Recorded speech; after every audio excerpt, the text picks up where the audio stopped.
सबसे पहला नियम एकादशी व्रत का सबसे पहला नियम है कि आप जिस दिन व्रत करो उसके एक दिन पहले भक्ति का संचार इस हृदय में कर लो।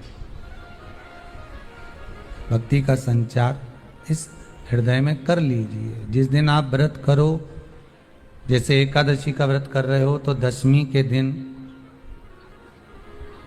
शाम का समय जब आवे, रात्रि जब होने लगे, शाम का समय आवे और रात्रि का आप जब भोजन ग्रहण करो तो उस भोजन में कोई ऐसा पदार्थ ग्रहण मत करिए जिस पदार्थ के कारण आपकी एकादशी बिगड़ जाए।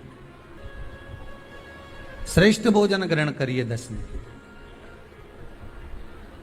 और एकादशी का दूसरा नियम बहुत ध्यान से सुनिएगा।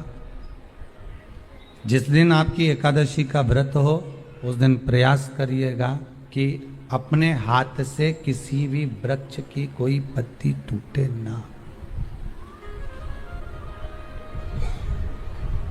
अपने हाथ से किसी भी वृक्ष की, पौधे की, किसी भी वृक्ष की पत्ती अपने हाथ से ना टूटे। बहुत ध्यान दीजिएगा महाराज। एकादशी का ये दूसरा नियम है कि अपने हाथ से किसी पौधे की, किसी वृक्ष की, किसी डाली की कोई पत्ती टूटे ना, कोई पत्ती ना टूटे, इसका प्रयास करिए। व्याख्यान कहा है, कितना सुंदर वर्णन है महाराज, कि मात्र एकादशी का व्रत कर लेने पर, मात्र एकादशी का व्रत कर लेने पर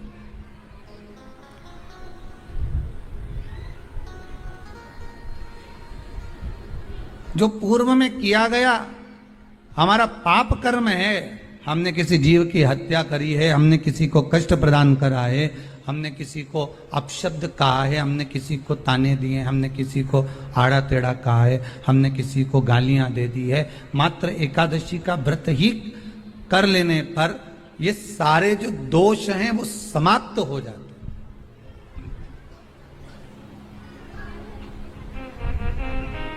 सारे दोष हमारे समाप्ति पर आ जाते हैं।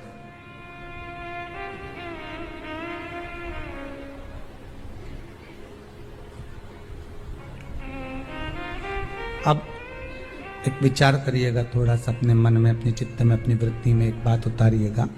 एक अपने मन में एक बात को उतार कर रखिएगा कि आप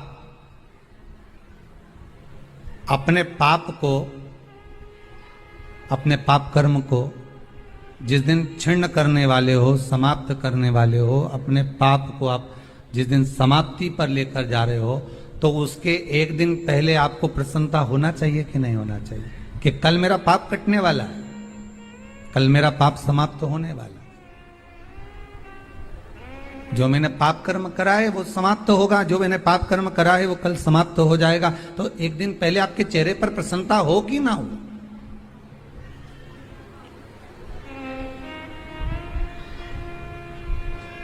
और चेहरे पर वो प्रसन्नता आपके आना चाहिए कि कल मेरा एकादशी का व्रत है, आज दशमी है, कल एकादशी का व्रत है, तो कल मेरी जब एकादशी का व्रत रहेगा तो मेरा ना जाने कितना कितना पाप, कितना कितना असत्य, कितना कितना झूठ, कितना कितना प्रपंच वो समाप्त हो जाएगा। इसमें मुझे प्रसन्नता हो, इसमें मुझे आनंदता हो।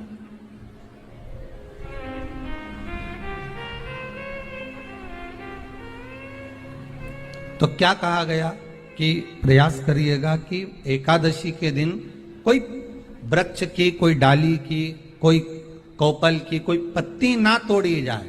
क्यों? तो कहा अगर उस पत्ती को हम तोड़ देते हैं, वृक्ष की पत्ती को या क्यारे में लगी हुई कोई डाली की पत्ती को हम तोड़ देते हैं तो एकादशी का पुण्य फल प्राप्त नहीं होता।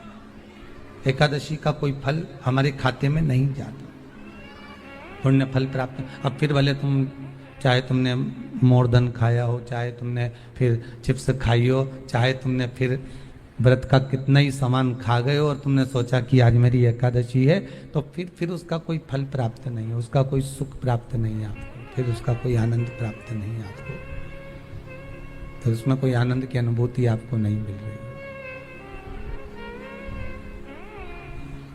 को याद रखिए, गौदान और एकादशी।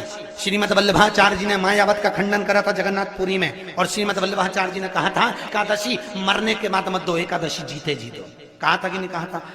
जीते जी दान करिए। इसलिए जगदीश में, जगन्नाथपुरी में एकादशी उल्टी लटकी हुई है। करें अपने दर्शन, जगदीश में एकादशी को उल्टा लटकाया। क्यों? क्योंकि वल्लभ ने कहा कि एकादशी जीते जी दो। कई पंडितों कहते हैं तुम्हारे दादाजी मर गए, जब 12वें का दिन होता है ना तो पंडित जी संकल्प छुड़ाते हैं, देव एकादशी। बड़े बेटे ने 5 दे दी, छोटी बहू ने 3 दे दी, उसने 2 दे दी, उसने 2 दे दी। तो क्या तुम्हारे दादाजी भिखारी थे जो तुम्हारी एकादशियां लेकर जाएंगे? और तुम कौन होते हो दादाजी को एकादशी देने वाले?